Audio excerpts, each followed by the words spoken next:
Could you tell us a little about the culinary traditions of this area? Is there a particular dish that you especially enjoy and would like to highlight? One of the things I enjoy most is traditional desserts. I've loved sweets ever since I was a child. I remember that when I was young, I loved walking through certain streets because the aromas coming from some of the houses would immediately make you hungry. One person I remember especially is Julio's mother, who has also shared a recipe for your project. She was an outstanding cook. Whenever she was preparing meat, the smell coming from her kitchen was unforgettable.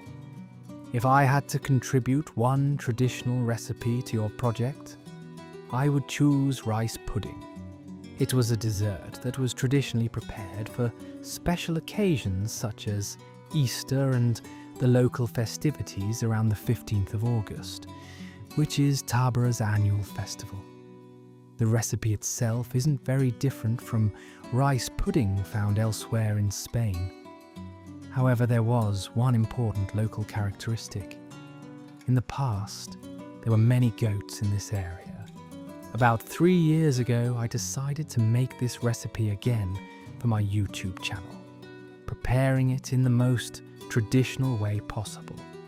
My recommendation is to use goat's milk, especially milk from goats raised in Tábara, because it gives the rice pudding a truly distinctive character.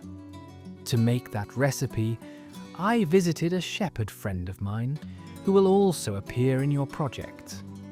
He still keeps a few goats, and on that day he milked them especially for me. He gave me a bottle of freshly milked goat's milk, which I used to prepare the rice pudding following the traditional recipe. The defining characteristic of this dessert is the goat's milk itself. It has an ideal creaminess, richer than cow's milk, and it also brings a distinctive aroma thanks to the herbs the goats graze on.